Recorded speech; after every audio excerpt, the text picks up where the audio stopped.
Hello, my dear viewers. This amazing story will be very instructive for you. It is very interesting and beautiful. I wish you enjoy watching it. Which one? Asked the boy lazily, who had had time to doze off after his intimacy with Diane. Well, said the girl dreamily, I think it's a good one.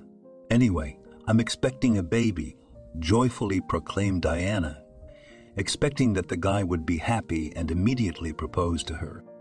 But she was dead wrong. Jacob sat up abruptly in bed and asked angrily, Are you sure, or is this a stupid joke? What kind of joke is that? Said Diana, confused. Aren't you glad? I'm not happy. Why would I want a baby? And neither are you. The girl looked at Jacob with eyes full of tears. She didn't understand why her lover was reacting this way. They had been together for 3 years. After graduation, Diane waited for Jacob to propose to her, but the boy was slow. They went to college and Diane even got a part-time job. They got along well, but the boy was in no hurry to ask her to marry him. And she wanted him to. It wasn't even a question of strong love, but of the brutal need to have a family, which Diana never had. The girl was brought up by her grandmother, and when the old lady died, Diana was left all alone.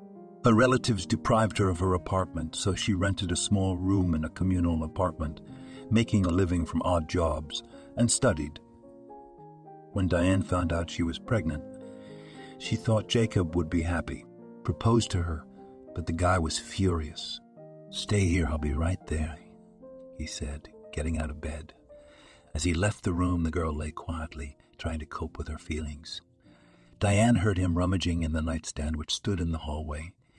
After a couple of minutes, the guy came back and threw a few $1,000 bills on the bed and asked squeamishly, That's enough for an abortion. Jacob, what are you doing? What abortion? Diane started. It's our baby, I can't kill it. Listen, Dora, you want to ruin my life. Why would I have a child at 19? What for?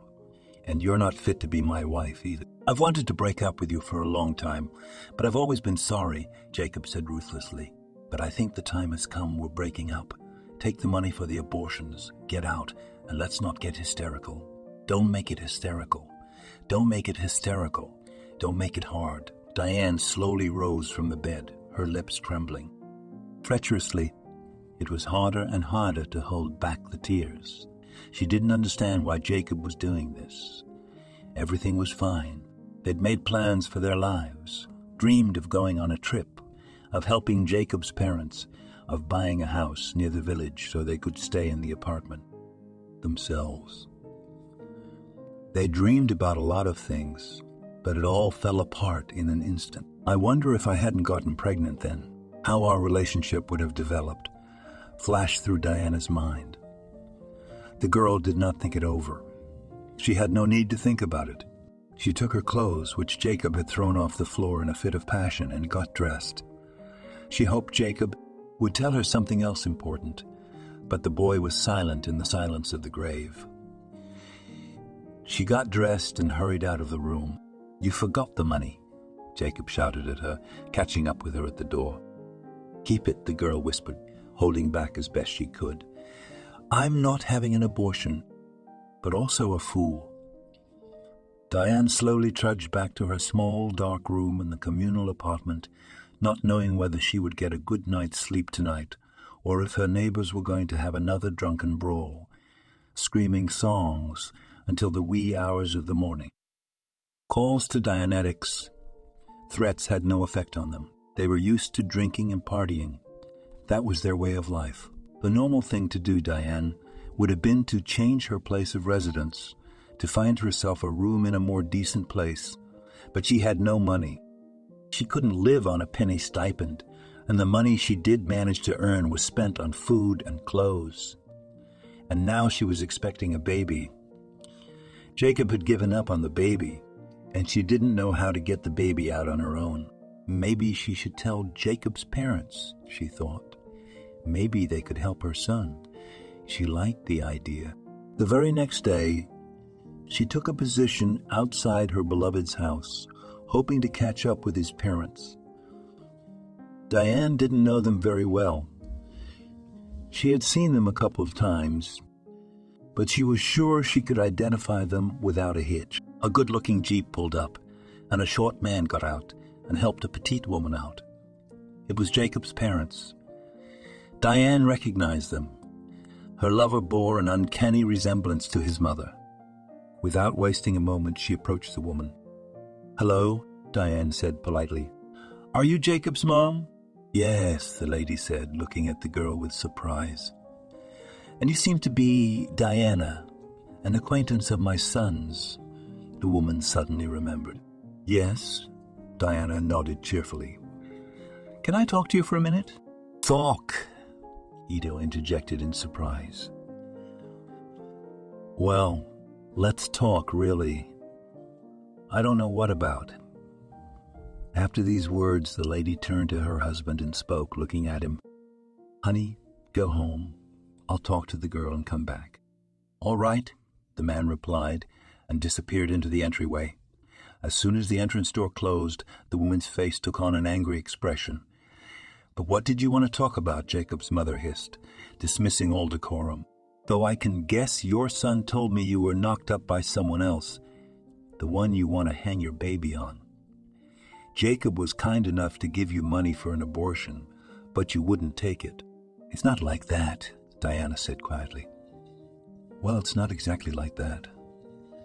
Jacob did give me money, but I'm expecting his child." "You see," Diana whispered, looking at the woman confidentially, "I don't understand, and I don't want to understand." "Listen to me carefully, girl," Jacob's mother said, pulling her close to Diana. "If you ever come near my son again, or show up near our house, you're on your own dime. We already found him a good girl to marry. And you forget my son, understand?" "But—" Diana wanted to object to the woman. She interrupted her. "I'm asking you, do you understand?" "Yes," Diane whispered, barely able to hold back her tears. "That's good," Jacob's mother said. "If I see you near our house again, you'll be sorry. You build your own life and forget about my son." After saying that, she turned around and hurried to her entrance, tapping her heels briskly on the pavement. Diana looked silently after her. She did not know what to do. She had hoped so much that Jacob's parents would help her, influence her son, and everything would be fine. How to raise a child alone, Diane did not understand. She had no money, no one to help her. Maybe she should get an abortion before it's too late, Diana thought to herself when she got home. But how to do it? Diana didn't decide to have an abortion, though everyone around her kept telling her to. "Diane, don't ruin your life. How are you going to live with a child?" the girl was asked by her friends at the institute. Even the gynecologist to whom the girl came for an appointment tried to hint at an abortion. Indirectly, of course, but the girl understood. There was not a very pleasant situation at the appointment. The doctor prescribed Diane vitamins, but she said she could not buy such an expensive drug. "What are you going to raise your child on?" The woman snorted contemptuously, handing the patient the prescription. Diana took the prescription and left the office. She felt as if she had been spit on, poured slop from head to toe. She knew it wouldn't be easy, but she couldn't dare to kill her. At first, Diana still cherished the hope that Jacob would come to his senses, and then she saw the guy in the company of a spectacular blonde. He was gently supporting the girl by the waist. She just melted in his arms. This picture echoed with pain in Diana's heart. She realized that she would have to solve problems on her own. Diane took her documents from the institute and began to actively work. Thankfully, the pregnancy was going easily. The girl did not feel any malaise or discomfort. No one took Diana for a permanent job. She had no education, no experience. Also, that's why she was happy to have any part-time job. She handed out flyers, worked in a store as a packer, scrubbed floors in a cafe a couple of times, and even managed to work as a waitress. It was hard for her, though. It was hard for her to run, and by the end of the day her back and legs were just falling off. All these part-time jobs allowed Ollie to eat decently, pay for her room, and even save a little. Of course, what she managed to save was not even enough to buy a decent set of clothes for the unborn child. But the girl was not discouraged, and one day fortune smiled on her. At that time, Diana was working as a kind of a cleaning lady in a rich multi-story house. Her duties included wiping the dust, PDAing the flowers that stood on the floors, and mopping the floors. Very often, the little tame dogs of the girls who lived in the elite house would go to the toilet on the floor right in the entryway. Diane had to deal with these troubles. One day, while cleaning up another puddle that little doggy Sonia had made, Diana heard the door behind her open. She saw a young woman coming out of the apartment. "Young lady," the lady said to Diana, "could you help me?" "Yes." "Of course," Diana answered quietly, unused to such polite treatment.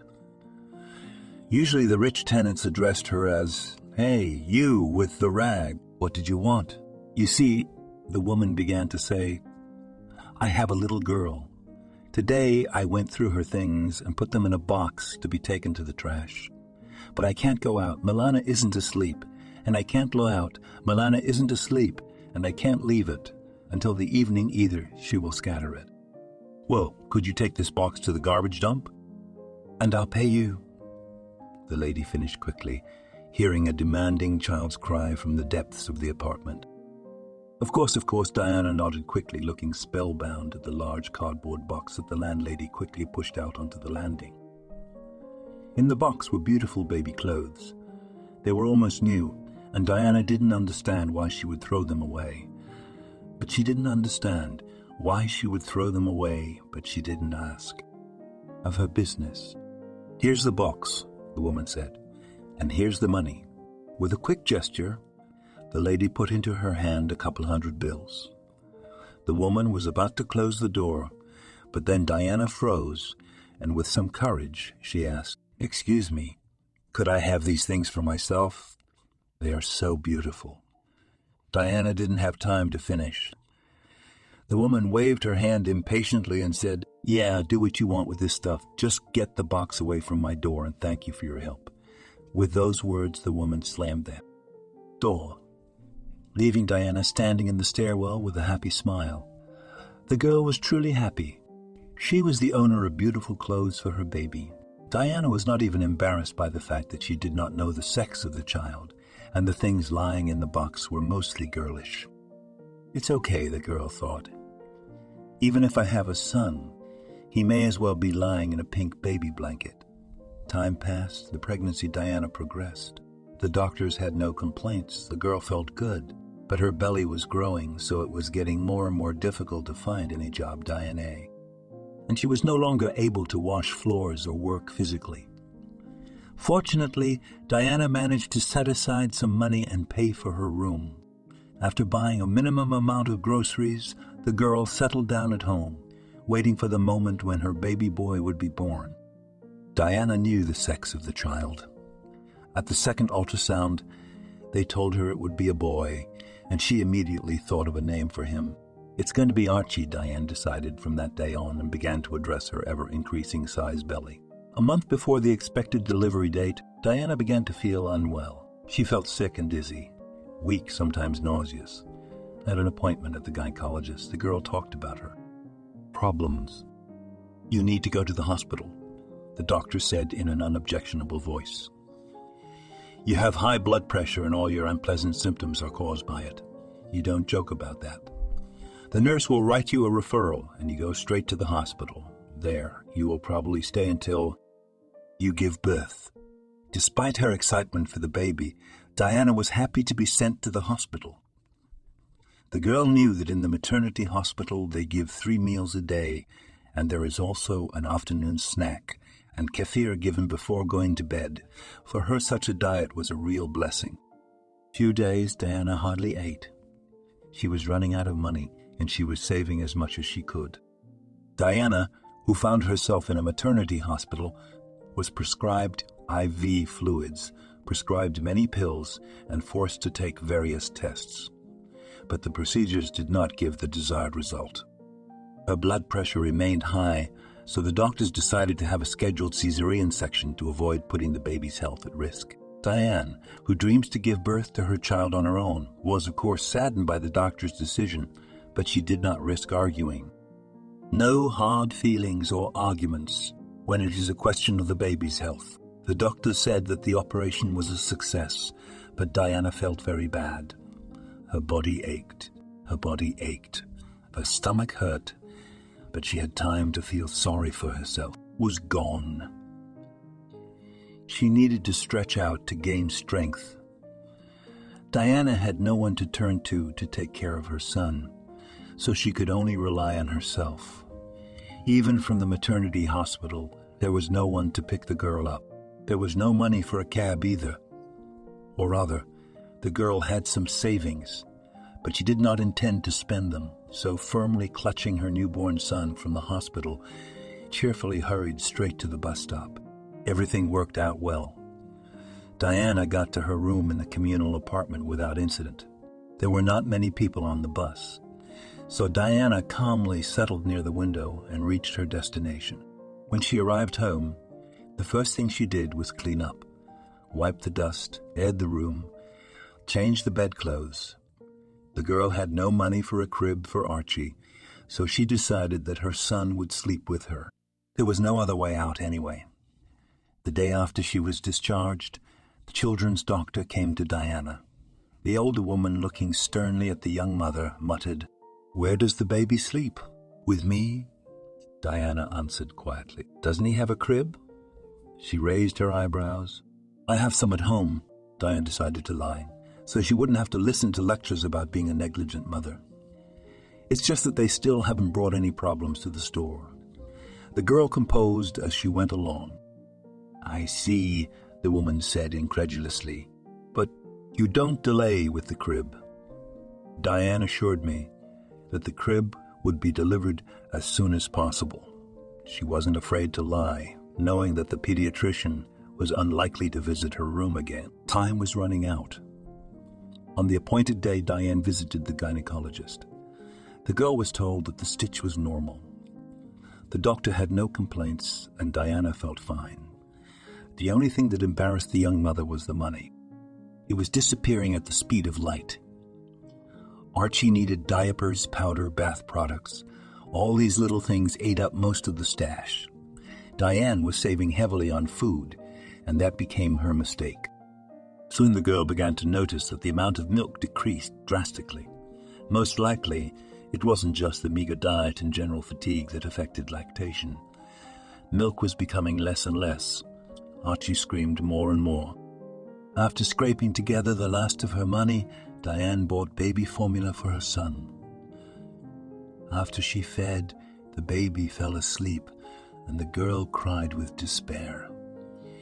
She did not know what to do. She had no money left.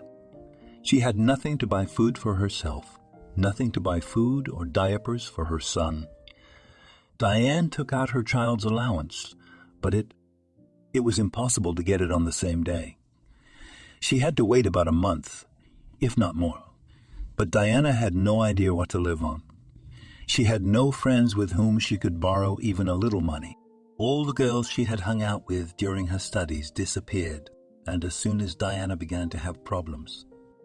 After torturing herself half the night, the girl made what she thought was the only right decision. Diane decided to get over her pride and all the wrongs and turn to Jacob. After all, he is Archie's dad, Diana reasoned. He wouldn't want his son to starve to death, so he'd give him money. Somewhere in the back of Diana's mind was the hope that when he saw his son, Jacob would realize he'd made a mistake and want to be with her again. She would be able to forgive him, not for herself, but for their child. At that moment, Diana had no idea what fate had in store for her. Diana had decided to go to Jacob's house first thing in the morning. Thought that way she had a better chance of catching the guy outside the house. Going up to the apartment, the girl was afraid. She remembered Jacob's mother's threats and didn't want a scandal. Diana didn't have a stroller, so clutching the grunting Archie tightly to herself, she headed for her former lover's house. The closer she got to Jacob's house, the heavier her heart became. Her hands began to shake treacherously, and the first tear rolled from her eyes. "Pull yourself together," Diana muttered quietly and very angrily to herself. "This is not the time to lose heart, thinking of her son." She encouraged herself with that kind of talk and entered the courtyard. It wasn't easy to get to Jacob's entrance.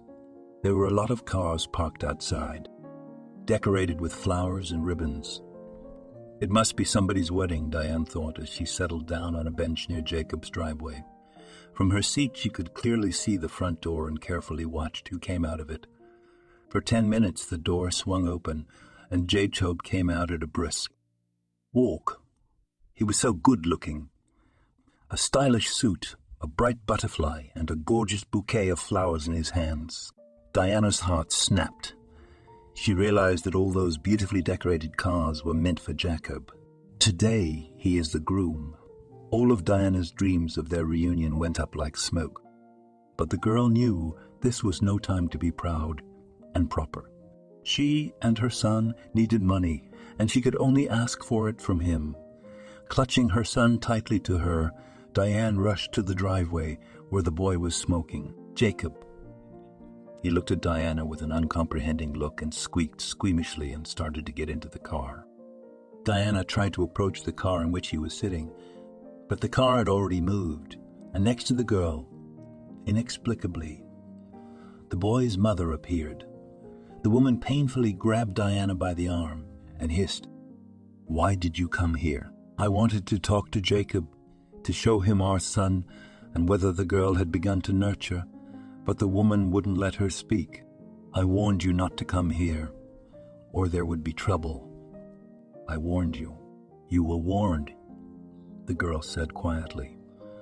"Let go of my hand. I'll drop the baby," she asked, looking point blank at Jacob's mother.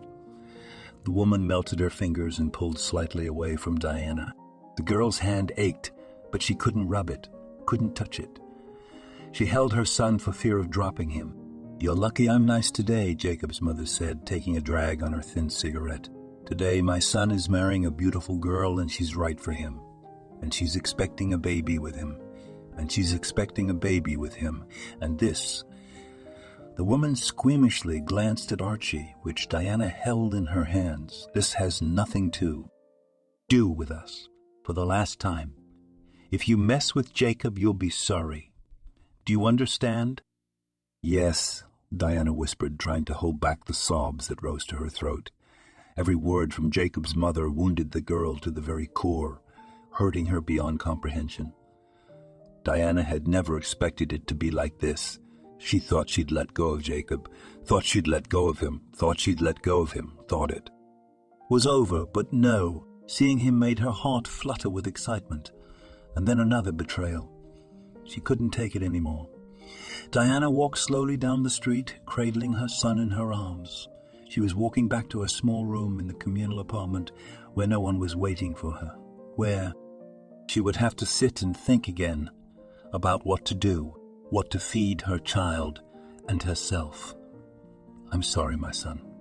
I have no other choice," Diane said quietly, swaddling Archie, crying. "I have nothing to feed you, nothing to support you with, so it's better this way. Don't cry, my good man. Maybe you'll be lucky and you'll have another family, a mom and dad who will love you. You're a good, healthy boy. You're impossible not to love. I will love you too, will love you all my life, but I just don't have a way out. I'm sorry." Choking on bitter tears, Diane took Archie in her arms and, picking up a small bag with her son's belongings, left the room in which she lived. All that night the girl did not sleep. She wondered what to do and what to do. She couldn't count on Jacob, and there was no one else she could turn to for help. In the evening, the girl prepared the last portion of baby food for her son, other food for Archie from young. Mom was gone. The baby woke up in the morning crying demandingly. He wanted to eat. Diane tried to attach the baby to her breast. There was no milk. Archie was crying harder and harder, and the girl's heart was bursting with Diane. Yes to her son, to drink some water. Diane began to quickly overpower him. Even during the night, the girl made a difficult decision for her. She decided to take Archie to a so-called trust window. It was located at the maternity hospital where Diana gave birth. As far as the girl knew, it was possible to put a baby in the window. After a couple of minutes, it would close and the baby would get to the doctors. Diane didn't know all the intricacies and nuances. She just knew it was her only option. Putting Archie under the threshold of the nursery home she did not want to keep, just could not, because in that case she would doom her son to starvation. And that's terrible. Gently cradling her slumbering son, Diane walked toward the maternity hospital. She had no money for the bus, so the girl had a difficult journey ahead of her. She took her time, mentally saying goodbye to her child forever and begging his forgiveness. Diane sat on the bench outside the maternity hospital, hesitant to go to the window of trust and put Archie down. The girl was scared, but she knew she had no choice, and it only made it worse. The girl cried softly, rocking her son, who began to wake up and grunted unhappily. People passed by. They looked at the sobbing young mother with bewilderment, but no one dared to approach and offer help. But Diana did not expect sympathy and help from strangers, and even the most beloved man, the father Archie, refused them. The girl sighed heavily and rose from the bench. Her hands shook and she sank back down exhausted. Her eyes blurred and she trembled. The stress of the last few days and the fact that she hadn't eaten properly in a long time must have taken its toll. She sat motionless on the bench, fighting tears and nausea, holding her son close to her chest. "Girl, you're not feeling well. Can I help you?" Diana heard a pleasant voice from somewhere on the side. Exhausted, she turned her head and saw a short young man of pleasant appearance. "You should probably go to the maternity hospital. I don't know for what reason." Diane nodded affirmatively. "So, let me walk you out," said the stranger cheerfully, and took the bag with belongings from Diana's hands and helped her up. Supporting her under the elbow and carrying the bag, the guy led the girl into the cold of the maternity hospital and sat her on a chair. "Well, here we are," the guy said. "I think you can manage on your own now." "Thank you," Diane said quietly. She sobbed so piteously that the guy helping her for a second was speechless. "Hey girl, what are you doing? What's the matter? Why are you crying? What are you crying? Why don't I call your husband or your relatives and have them come over? I can even sit with you and wait for them." "Of course I have to go to work, but that's okay, I'll wait. Just don't cry." Such kindness made Diana feel even worse. "Thank you, but I don't have a husband or relatives. Only my son. He'll be gone soon." "Too," said the unhappy girl. "Why are you like this? Life can be difficult, but everything will be fine. Is your son sick? Don't worry, he'll be cured. Let me take you to the doctor. I think you have to go through the other door. It's the maternity hospital. The children's hospital is in the other wing, if I'm not mistaken. But if you have to, I'll find out," the boy said eagerly. "It's nothing, and nothing will happen." "Well, it won't. I can't cope with my emotions," Diana shouted. "It's bad. I don't want to live, and you're talking about good." The boy sighed heavily. He was no longer happy to be mixed up with this hysterical person. She must have pissed her husband off with her tantrums, so he kicked her out. A stray thought flashed through his head, but of course he didn't say those words to his ears. He sighed again and asked, "Maybe you can tell me what happened to you. Maybe I can help." He didn't understand why he had said those words, but they were already out of his mouth, and he was waiting for a response from his weeping mother.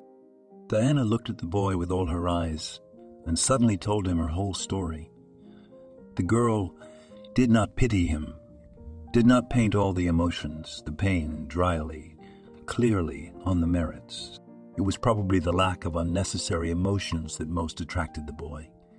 If Diane had started sobbing, calling Jacob names, abandoning her in some humiliating way, the stranger would have turned around and walked away. But Diana told everything with such dignity and tact that the guy sat with his mouth open. That's the story, Diane finished her story. Thank you I'm relieved. I'm going to go. I'm sorry to keep you. The girl was about to get up, but the guy grabbed her by the arm. Wait, would you put your baby in the window of trust? I love, the young mother grinned sadly. But there is no way out. Don't tear my soul. Then come with me, the boy said boldly, looking at Diana. Where to? The girl asked quietly. Do you care? He asked, but when he saw the fright in her eyes, he began to explain. My friend and I are renting a studio apartment not far from here. Location. Of course we don't have much, but we can take you and the baby. We'll put a curtain in your corner, and you can stay there. Max, he's my neighbor. He's a nice guy. He won't mind me bringing you over. My name is Frank, by the way. Diana, the girl said quietly. Thank you for the offer, but how am I going to go to you? I don't even have the money to pay the rent. The last money I gave for the rent of my room. Then I already have time to make the next payment, but I have nothing. Enough about the money. I want to help you from the bottom of my heart. By the way, I have my own self-interest too. Max and I live without a woman's hand, so we eat mostly instant pasta and dumplings. I'm getting sick to my stomach with this food, so you'll have to cook for us, Frank said with a wink at her. That'll be your rent. The cleaning is on you too, Diana thought, for no more than 2 minutes. I agreed to clean and cook. Let's go quickly, in case you change your mind, the girl said, holding her son close to her. Just a minute, Frank said too as he pulled out his phone. I have to call work. Tell them I'm going to be late. While Guy was on the phone, Archie began to cry. The baby was hungry, and Diane was no longer able to calm him down. What's he screaming, looking at Archie? Asked Frank. He's hungry, but there's no food, Diana said, hiding her eyes. I see, Frank muttered thinking about something. Tell you what, you tell me what you need for the baby, and I'll run to the nearest store and get it. Okay, but I don't feel comfortable. I don't have any money, she mouthed. That's enough, said the boy angrily. He says he has to, and let's hurry up. Your baby's screaming with hunger, and you're all about decency. With a sigh, Diane explained to Frank what kind of food he needed for the baby, and also asked him to buy a small pack of diapers. The guy quickly purchased everything he needed and took Diane and the baby to his rented accommodation. The girl was scared to go with an unfamiliar young man, but she tried not to think about bad things, convincing herself that it was better than leaving the baby at the window of trust. The apartment that Frank and his friend rented was small and somewhat neglected. No, there wasn't dirt lying around. It just looked like only men lived there. Well, come in and make yourself comfortable, said the boy, a little embarrassed. The girl quickly undressed and hurried to the kitchen. She had to prepare food for her son. With that, Archie quickly dozed off, and Diane began to settle into her new place. In a small corner of Frank set up a chair bed for the new resident and a chair for her belongings. And to keep Diana at least somewhat enclosed, the boy attached a stick to the wall and hung a sheet. In general, Diana and her son got their own place. It's not posh, of course, but it's okay to live in. In the evening, Max returned to the apartment. He was not very happy that now a strange girl and a small child would live with them, but he did not express his dissatisfaction. And after dinner, which Diana cooked, Max became better. And so their new life began. To say that it was hard for the girls would be an understatement. First, she felt obliged. She had no money at all, so at first she was completely provided by Frank. Second, Archie's sleep was completely ruined. The baby refused to sleep next to his mother on the couch. He would only fall asleep in her arms. But as soon as Diana put him down, Archie would start screaming. And if during the day the girl could somehow tolerate her son's scream and try to calm him down by lying next to him, at night she had to carry the baby in her arms, so his cries would not wake Max and Frank. Diane was exhausted, but she bravely held on. It got a little easier for the girl the moment she started receiving payments. Though the money wasn't much, it was enough for the essentials for her son. Diane was even able to buy a Kidianes on sale, which became a real lifeline.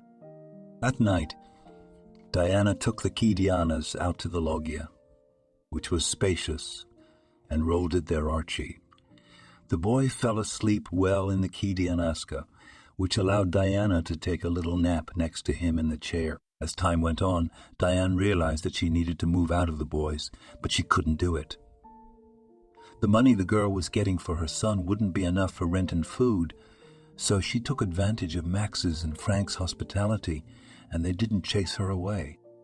Soon Max moved out of the apartment. He found a girlfriend and moved in to live with her. It was difficult for Frank to pay his rent alone, so Diana tried to help the guy at least a little.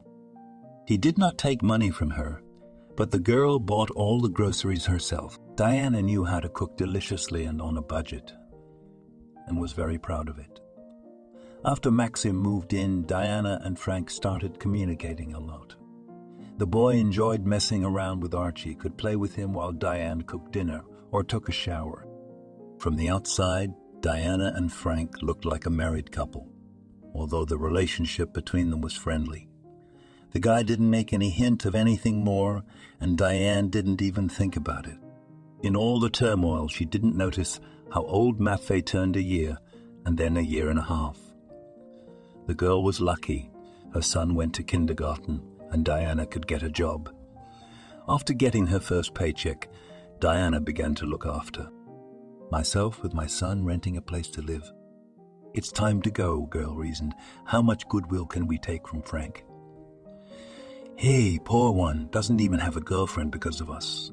Where he'll take her.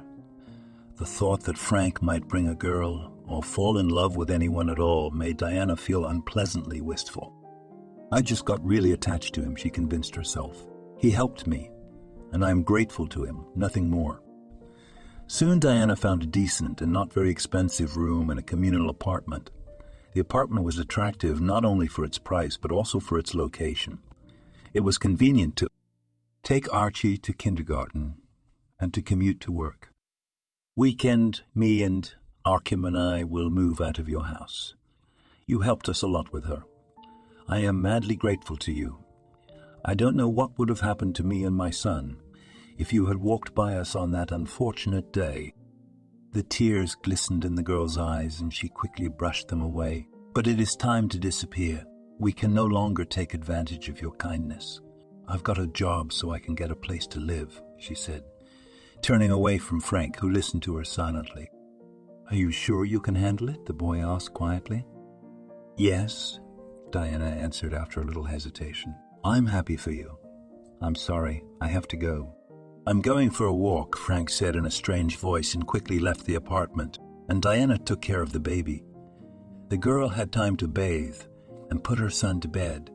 Frank was still gone. She began to worry. The boy never left for long, much less in the evening.